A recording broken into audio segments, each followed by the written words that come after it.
this video, I'll show you how you can fix 100% CPU usage on Windows 10 or Windows 11. Now the first thing that I suggest you do is you open up the task manager, because in here we can see what uses the most CPU.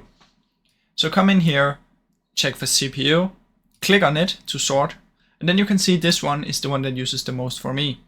So what you can do is you can simply end the task and see if that makes a difference. After that, you can see there's also Microsoft Edge, which also uses a lot. So I could also close this one down.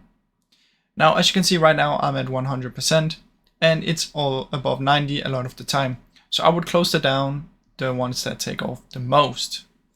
Now, once you've done that, what you can do is come here and search for power settings, the power plan, go to power options and make sure you choose high performance. This is going to help a ton. So just make sure you choose that one. If you don't have that one, just click on create a power plan and add it from in there.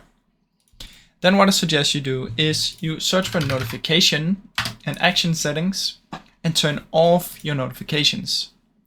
This will also help with the CPU usage. After that, what you can do is you can come to apps and features.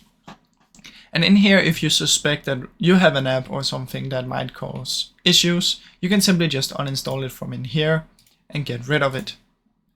Then the last thing that I suggest you do is, if none of this work, then you should try and reset your PC.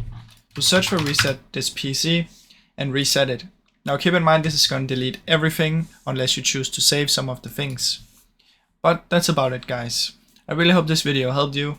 If it did, please leave a like and subscribe, as it helps me out a ton. Thank you so much for watching.